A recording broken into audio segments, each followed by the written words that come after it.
tolakaki bino ke tokokita na terrain po tosala investigation na makambo toyokaki ke service national abotoli mapango ya bato awa na Lubumbashi. Bato balobaki ebele le lieutenant général Jean-Pierre Kasson Kabwik abotoli concession ya bato awa na quartier Golf Kabula Meshi na avenue Général Muyumba. Bandeko Kazinfo esalaka yambo tokoyebisa bino bosabone bosala pe na tinete bandeko mosusu pe basabone. Tokiti na Lubumbashi tozali précisément na quartier Golf Kabula Meshi na avenue Général Muyumba na concession au balobi ke lieutenant général major Jean-Pierre Kasson Kabwik commandant service national abotoli mabele ya bato ananko pe na makasi comme si mboka oyo ezaka na mibeko te.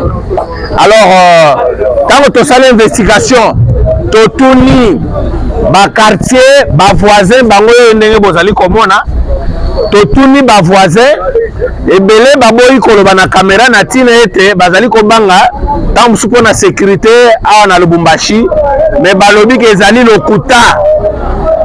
lokuta concession oyo bozali komona service national abotoli yango mutu te.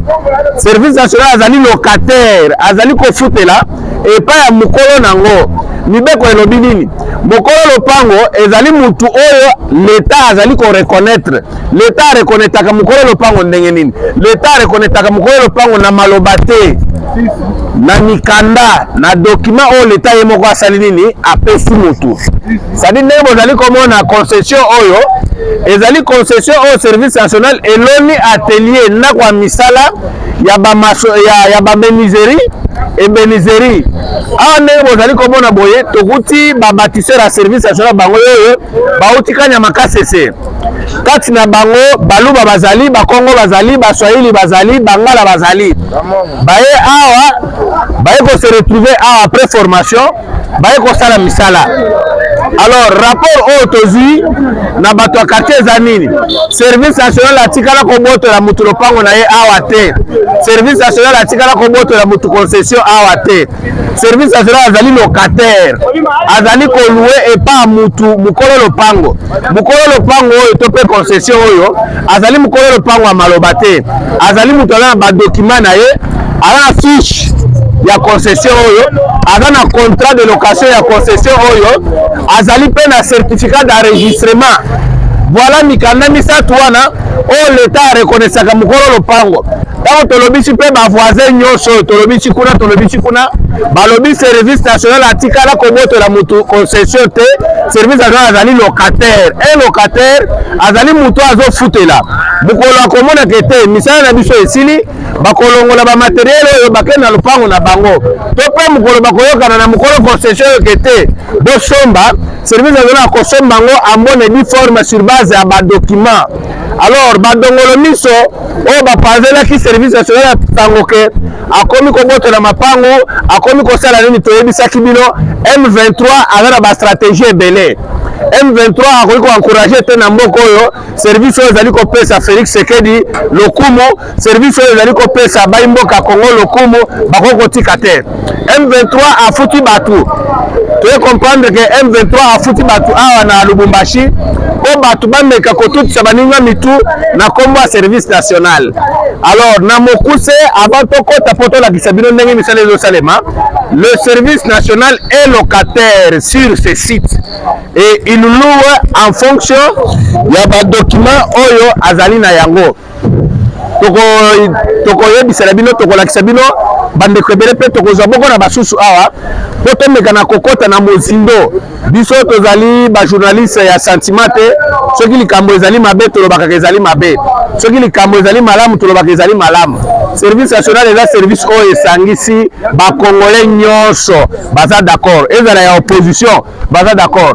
Bilengo bozali komona bazali kosala misala ya opposition bazali ya pouvoir bazali mais awa ezali likambo ya Congo ba bor nyonso ezali kokutana awa ba opinion nyonso ezali kosangana awa tous d'accord pour bâtir un Congo nouveau dans l'Isungi, il y a service national. Alors, Bandeko, pour ne pas vous prendre longtemps, Tokiti na terrain, c'est parti. Bonjour. Bonjour. Vous avez vu comment on a mis ça micro?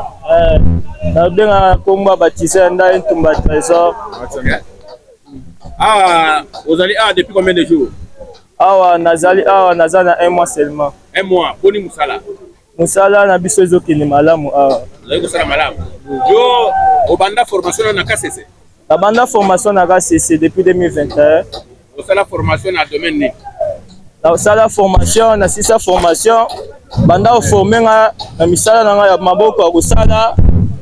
Sala musala maçonnerie, agistage. Agistage. Menuiserie. OK.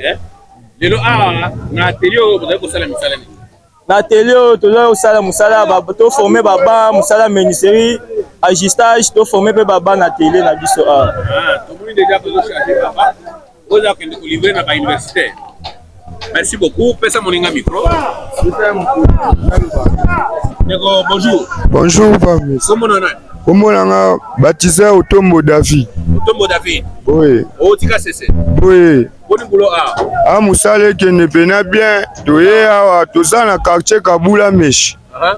Nde toye kosa pena musala tolongwe na suti o tozalaki na kandono batindi biso mbangu babito ya tosala baba poto livango na bekoli nde toyaki pena kosala. Poto yeko kosala baba. Boye. Boni bulango. Musala ezokene pena kitoko tozosala chaque jour pena tosala musala pona mboka na biso ekende liboso afin conscience pena eza na musala na biso. Merci. Depuis olongwazi yo bazwa yo a partir ya mboka nini? Na Kinshasa, Lubumbashi to wapi? Ngana bimaki na Kinshasa. Abimaki na Kinshasa. Boye. Depuis olongwa Kinshasa au transiter na kanya makasi c'est pas wapi ozwaka baptême.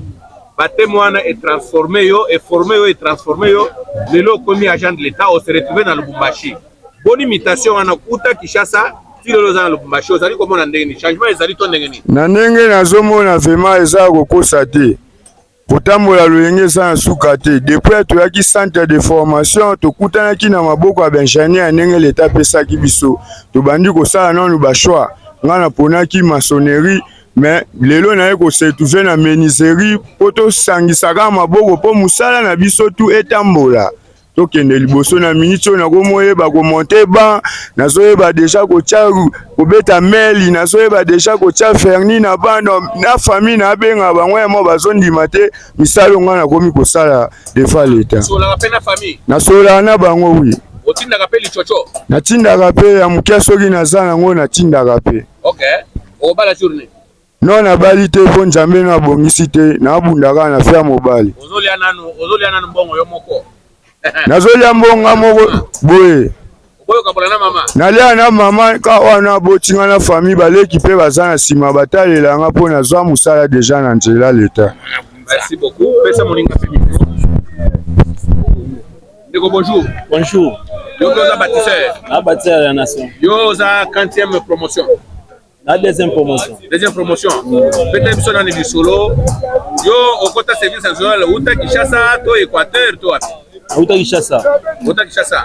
Boni boulot ezotambola nini? C'est boulot pena ile kana calme ngande bomona. Usa micro na mbebo. Boulot pena ozalaka na Kinshasa.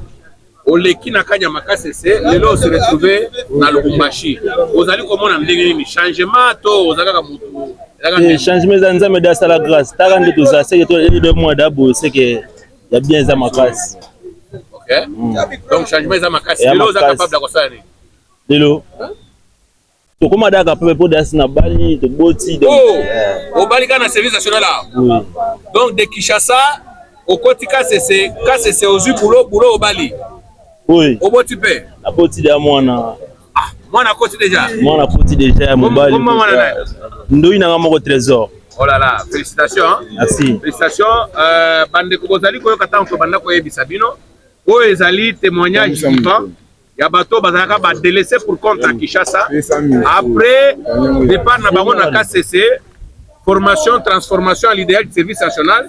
Yewana pesi témoignage ya yemoko abala na musala oyo. Obala pena na ndenga ko bala to yaka. Bala vraiment ndenga solo. O pesi dot. Nyonso. Yo na mama na palais. Na bébé. Na bébé. Alors, félicitations. Félicitations. Merci. Bonne suite à Poulo. Hein? Merci, maman. Merci.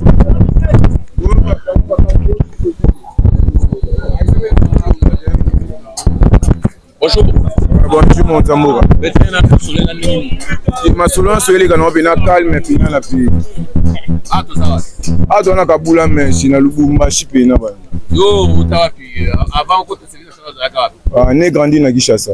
OK. Donc bakino de bazar. Biso ne to ça promotion pina kinoa. Au symbole ah promotion kinoa pina pina na service national promotion kinoa biso la deuxième force. Deuxième bataillon. Ni za mapoko. Et vous avez ticket to bamba na babana biso to sali. Boni boulot ezotambola ndenge nini? Kitoko pena ya lobela route. Musala kaka biso to lobana biso mais musala esala kaka. Lobati et lobela bino. Biso lobati mais musala kande loba.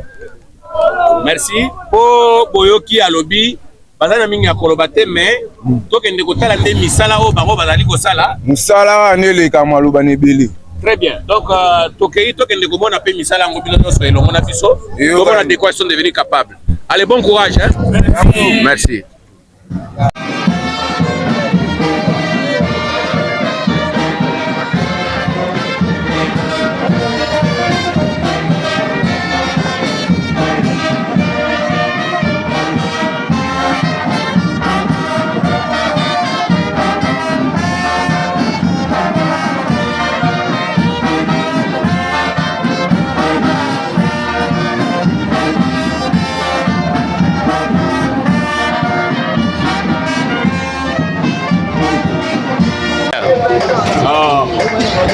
Tous agents service national, nous allons à Risasa, nous allons à Moussalaki.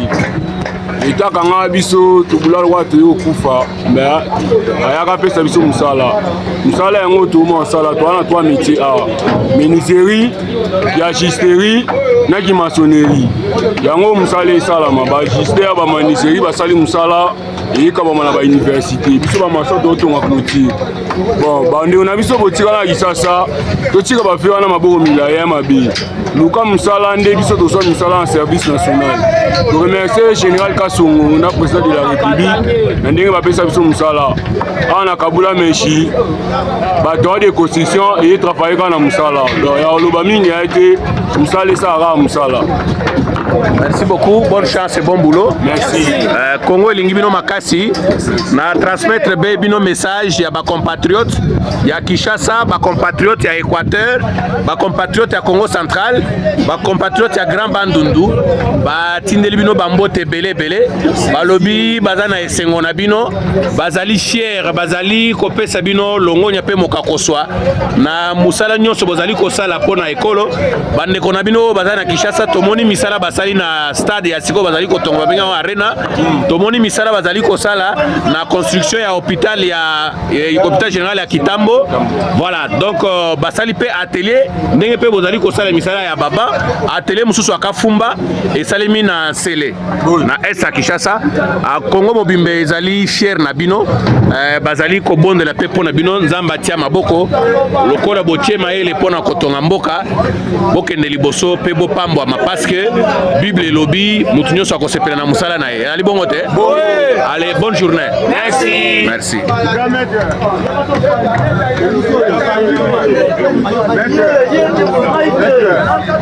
Jambo sana. Jambo sana mwa. Hapa tuko wapi? Hapa tuko Kabula Meshi Lwashi. Aha, tuko mu deuxième ville Lubumbashi. Unafanya kazi nini? Mie niko maître agister. Avant uingie mu service national ulikuwa wapi? Mie nilikuwa hapa penga Lwashi hapa pa Jekamine. Wewe ulikuwa hapa Lubumbashi? Ndio ulitoka Lubumbashi vers KCC. Vers KCC. KCC formation inaisha unarudia kutumika Lubumbashi. Ndio walinibeba ndio KCC mimi kwa hapa niko maître agister na kaji milio ndio pale. Ndio nasema ni kaji batende ketua mais ilikuwa ndio Moiza Sauvé. Kwa hapa pale barinita hapa ndio kutumika kazi wewe mwenyewe umeona na bari bata mistike na bariweka kilio kwetu pale barinyona barifurahi kabisa na makuta yangu tunaanza kudipartager na baanza kuelera ndio kazi. Accenti, félicitations, courage.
Nous sommes en train de... Nous on commence toujours comme ça, l'idée vient, on parle pas beaucoup, mais en coulisses on y travaille. Si on trouve des moules, on trouve vraiment des machines comme ça, on va le faire. Ça, nous attaquons à l'environnement, nous pouvons dire aux différentes autorités administratives, ramassez tous ces déchets-là, ramassez, donnez-nous, nous fabriquons. Lieutenant général, nous sommes ici sur cet atelier tout nouveau à Lubumbashi. Vous effectuez une descente. Essayez de nous circonscrire l'objet de votre descente ici. Ici, c'est vraiment pas une descente fortuite. Ils savent, je viens de temps à autre. Sans caméra, sans micro, je viens regarder. C'est mon travail, hein. En tant que commandant de service national, je vois tout ce que je suis en train de faire à gauche et à droite. Nous sommes sur cette concession, c'est le premier atelier de fabrication de bancs que nous venons d'ouvrir dans la province de Haut-Katanga pour en fait servir toute la partie sud du Grand Katanga. Vous vous rappellerez que il y a quelques temps nous avions été attaqués comme quoi les services nationaux, ou même certains sont allés plus loin, dire que le général Kasso, personnellement, il a spolié une concession de trucs. C'est sur ce site où nous sommes. Cette concession appartient à un sujet expatrié qu'il a fait louer au service national et nous y avons implanté l'atelier de fabrication de bancs. Les bancs qui sont destinés aux écoles, aux universités, aux études supérieures de la grande province du Katanga. Je suis là aujourd'hui parce que c'est pour jeter un coup d'œil sur ce qui s'est fait parce que, comme vous le savez, demain, le 2 août 2025, nous allons procéder à la première dotation de bancs dans cette partie. Nous commençons par l'université de Lubumbashi, d'où je suis sorti moi-même déjà. Je suis un ancien Kassapa. On va pouvoir doter cette université en banque demain. Et le mardi de la semaine prochaine, c'est à l'Institut supérieur pédagogique de Lubumbashi. Puis, à la rentrée scolaire, suivront plusieurs écoles de cette grande ville qui peut faire. C'est dans ça que je circonscris ma présence à ces lieux. En un laps de temps où on voit autant de bancs, c'est quoi le secret si on peut dire ça? Comment vous avez réussi en un laps? Tout est planification.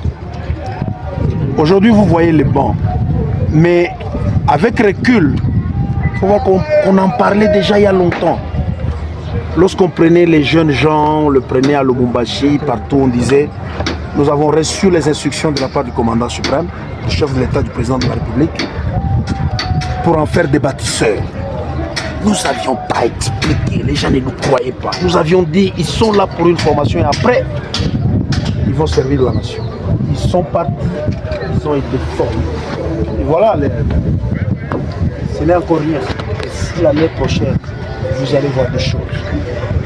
Nous avons pris tout notre temps pour préparer ces jeunes, pour préparer ces bons citoyens, les citoyens de bonne qualité à servir la nation.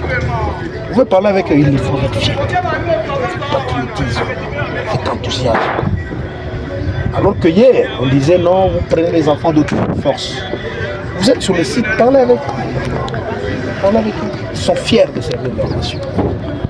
Donc, oui, il y a beaucoup de choses que nous allons pouvoir réaliser. Nous avons pris le temps de préparer les enfants à la formation. Il y a plusieurs groupes qui sortent de la formation. Et lorsqu'ils sortent, c'est pour servir directement. Les besoins sont aussi criants qu'à Kinshasa ou à Bujumbura. Oui, les besoins sont criants. On vous dit, nous sommes passés par certaines écoles où on vous dit, c'est depuis 1982 qu'ils ont reçu le dernier banc. D'autres écoles qui vous disent depuis que les Belges sont partis, c'est comme à Kinshasa. Lorsque vous allez à l'Altéré de Katouba, on vous dit que l'Altéré de Katouba, c'est ce qu'on appelle Saint-Boniface, hein? C'est ça? Hein? Non, Saint-Boniface c'est Kitoumaïne. Saint-Boniface c'est Kitoumaïne. Saint-Boniface c'est Kitoumaïne. Où les gens vous disent depuis que les Belges sont partis, les colonisateurs sont partis, n'ont jamais reçu un seul banc.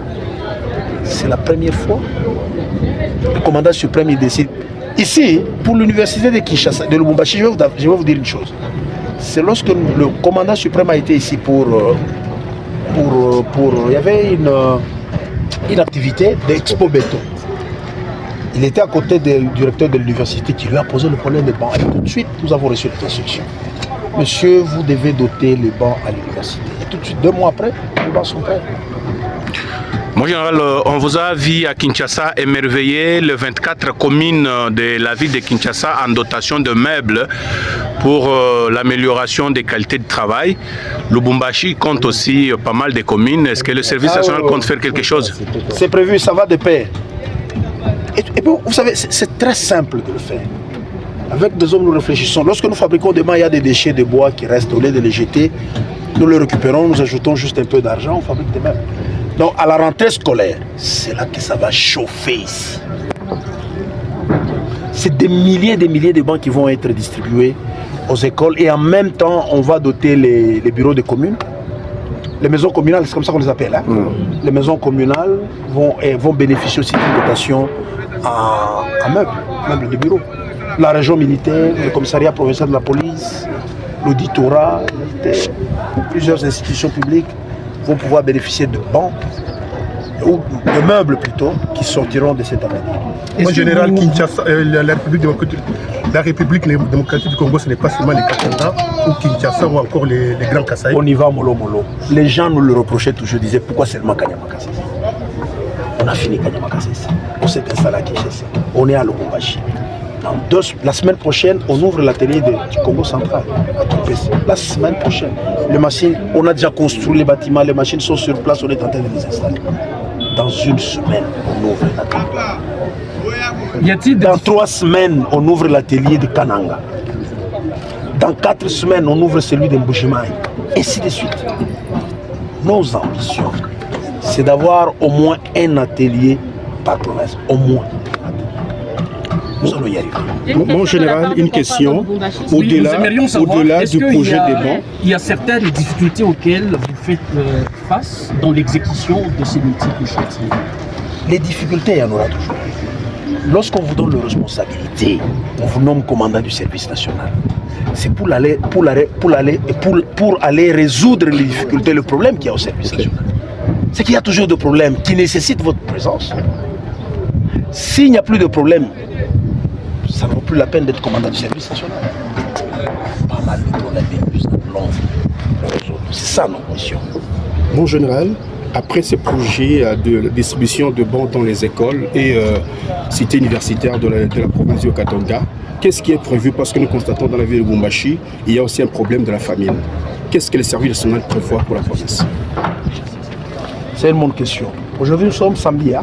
Nous sommes vendredi. Lundi, je vais vous emmener dans 2 de nos fermes que nous faisons dans le sud du Katanga. Ici, à 70 km et à combien? À 200 km, à 220 km. Vous allez voir la production de maïs que nous avons. Pensez-vous que c'est la bonne manière de vous répondre, c'est de vous emmener, vous allez voir la production que nous avons ici. Est-ce que vous avez les estimations en termes de chiffres? Je vais vous emmener là-bas, vous allez me poser les questions lorsqu'on va arriver sur place. Merci, une dernière question. Justement, jusqu'ici, Kinshasa comme Lubumbashi, vous ne savez que les écoles étatiques, les dire privées, de l'État. Mais est-ce que vous avez déjà pensé justement à ces écoles-là privées qui parfois sont aussi en manque de... Pourquoi nous allons équiper les écoles privées? Pourquoi pas? Qu'est-ce que nous avons à voir? Non. Demain, vous me poserez la question, pourquoi vous n'équipez pas les maisons de voisins en salon? Quelqu'un qui construit une école privée, ok? Il veut faire de l'argent, il veut faire de bénéfices. Il doit être conséquent. Il doit équiper son école en banc, en matériel didactique, et ainsi de suite. Nous sommes l'État. C'est pas notre mission, d'aller équiper les écoles privées. Un partenariat. Peut-être dans ce sens-là, un partenariat pour leur alléger, parce que ce sont toujours nos enfants qui y vont. Justement. C'est peut-être quand nous aurons terminé avec les écoles publiques, avec les écoles officielles, de faire un partenariat pour leur alléger la tâche. Ok, nous avons la main d'œuvre, nous avons les ateliers, ils amènent la matière première, nous les aidons à fabriquer les bancs. Mais ce n'est pas notre mission. Très bien. Mon général, on veut prendre une question, avec votre autorisation, une question en Swahili. Ndio. Mon général, imashiko kidogo nabakia parce que tunaona kazi unafanyika mutera. Est-ce que itafacilite imashiko nabakia kusema muservir maekoli yote ya leta na masite universitaire na masite supérieure mumaban ile mko natumika hapa. Azula mbeki kesho yako. Nasema muhimu siku inabakia kiloko un mois et quelques jours pour non. Maban atuna na délai sema il faut tu fabriquer pour mwezi moja. C'est tout un processus. Tunaanza hapa tunalancer. Université tapata kesho 1000 bancs. ISP 500 bancs. Mais ma institut supérieur comme pour ISES, pour statistique, pour institut supérieur de commerce, ainsi de suite. Tutaanza kwenda pole. Ah, ISP tutawapatia. Pole tutaanza kuwapatia. Hapana kusahau ke hivi tunaanza mamulumbashi mamulikasi kesho tutashika wanaanza kureklamer. Bamukolozi batareklamer. Mafasi nyingine batareklamer. Ni processus. Tuna fabriquer kila siku. Tutaanza. Hii tunapeleka mbele kipande ku université kwa institut supérieur, même rentrée scolaire. Maimara, Makitumaini, Manini na wewe utapata maba. Tunaendelea tu. Hata ukishasa kwenye tukupatie mshiku moja, tunaenda pole pour fabriquer tunaendelea. Mon général, avant de passer en lingala, un résumé de votre descente ici en Swahili. Vous pensez que c'est le bon moment de mettre? Oui, c'est le bon moment. C'est pas demain. Demain, vous allez faire le discours comme ça. Demain, à partir de l'officiel, on n'aura plus le temps. On va pas faire les... Ah, ok. Peut-être une interview, mais dans un autre contexte. Le résumé de votre descente ici, mais en Swahili. Un peu, et puis on va laisser la place. Attends, vous savez que je me suis hapa wanakuya kufanya nini? Tunashuka mu terrain au site ya chantier kule beko natumika maba. Alors tunapasha kujua objectif ya visite yenu hapa leo ni njuu ya nini? Ndugu, unaona mimi nafika hapa ni tukumkabula meshi. Mulumbashi tunashikia watu walituatakia wanasema tunaiba bulongo wa wenyewe. Tunaiba concession ya wenyewe, service national inescroquer bulongo wa wenyewe. Pire encore, avant bengine bakosema ta service national nasema général Kasongo en tant qu'individu.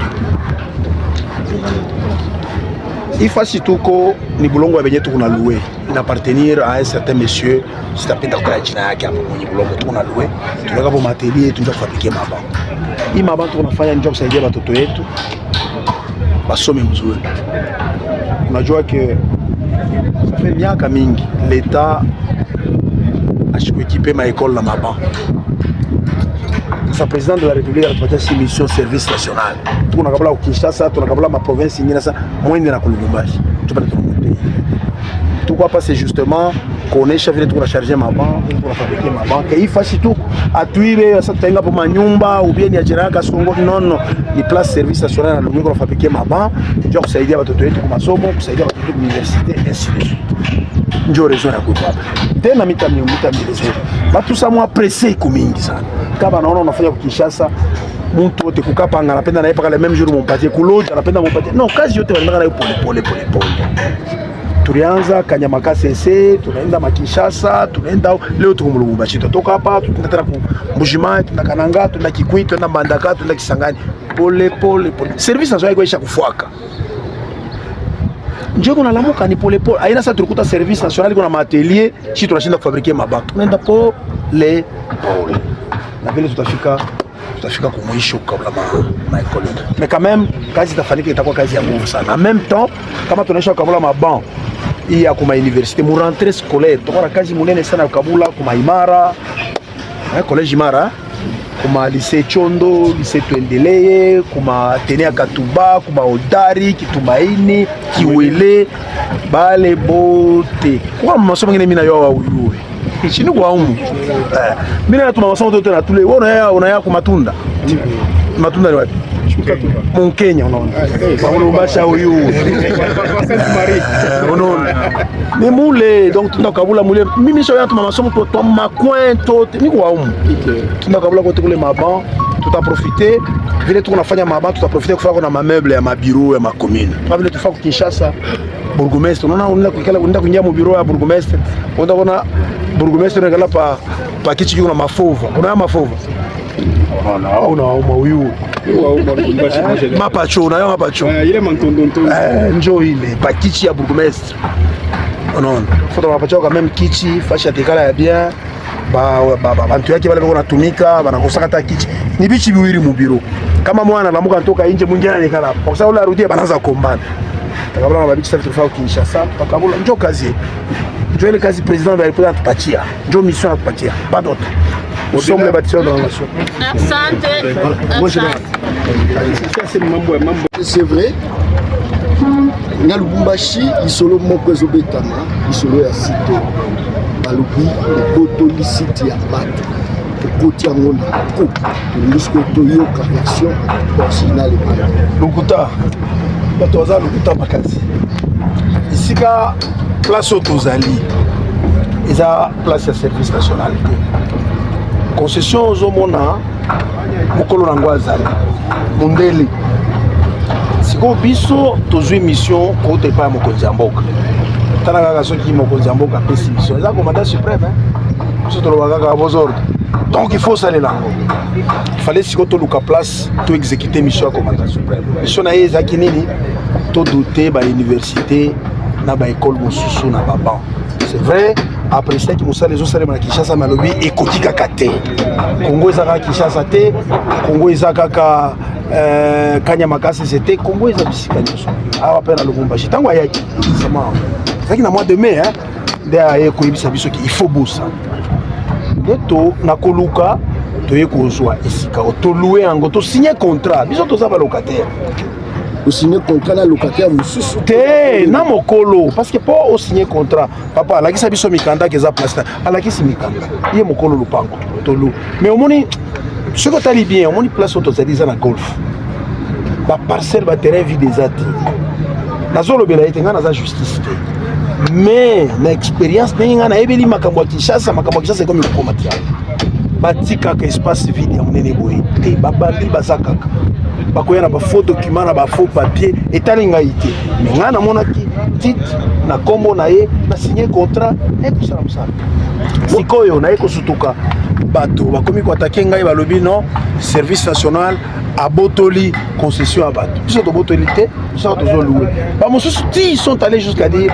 général Kasson ayebi babele ya bato c'est pas sérieux c'est pas bon tozolue te kono ntango oyokaki yango impressionné ezali lolenge non nini koloba nini nakoki mpe yango te nazosala mosala ya leta je suis ici avec le ese bâtisseur babâtisseur baza baagent na ngai soki lopango eza na ngai sikoyo babâtisseur baye kolanda nini baye kosala nini ce sont les bâtisseurs de la nation bino nyonso boyebi eza bato ya leta voilà mon général mais ozwi yango c'est vrai mais tomoni eza inonde na baba eza baba euti na kini nde ya omoni nautaki koyebisa yo ke tozwaki mission ya kofabrike baba oyo po tokabola yango mokonzi yango na bisaso esika oyo tozwi yango na intérêt personnel te intérêt individuel te eza mpona intérêt ya mboka omoni bato ebele babebi na mboka oyo intérêt privé ekomi kosupplanter intérêt collectif quelques individus mpona baintérêt na bango azwa mwa parcelle na ye atonga ndako na ye ils sont prêts à sacrifier intérêt communautaire.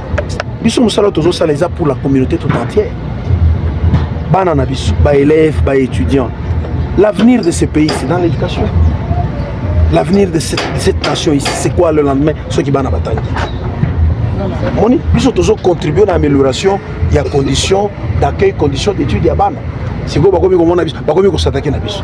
Soni na bango. C'est à peu près combien de bancs déjà? Demain, nous sommes en train de donner 1000 bancs à l'université de Kinshasa. Et le mardi, nous allons donner 1000 bancs à l'université de Lubumbashi. Demain, le mardi, tu repères 500 bancs à l'ISP, ainsi de suite. Production, ils ont Kobakak. Tu s'installer à Wakalamingité, hein? Tu s'installer à Wakalamingité, mais vous savez, ça sera non-stop. À la rentrée scolaire, Koutounde Koinda. Bah, école à Lubumbashi. École, nous sommes millionnaires de Baba. Démission. Toyoki balobi mokonzi injustice na eleki na Kinshasa okaboli ba meuble ba fauteuil ba mesa armoire ko injustice ezate makambo nyonso tobandaka malembe ndenge tozo fabriquer babawa ensemble to fabriquer pe ba meuble ya kopesa na ba commune ya kopesa na ba administration publique nyonso ezali prévu au Salem. Lelo toza na mois d'août, le 1er août. Tozonga na mois de décembre on a Lubumbashi pour yoka discours ba to ko changer. C'est là au monde. Merci beaucoup. Merci beaucoup.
répétition.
Thank you.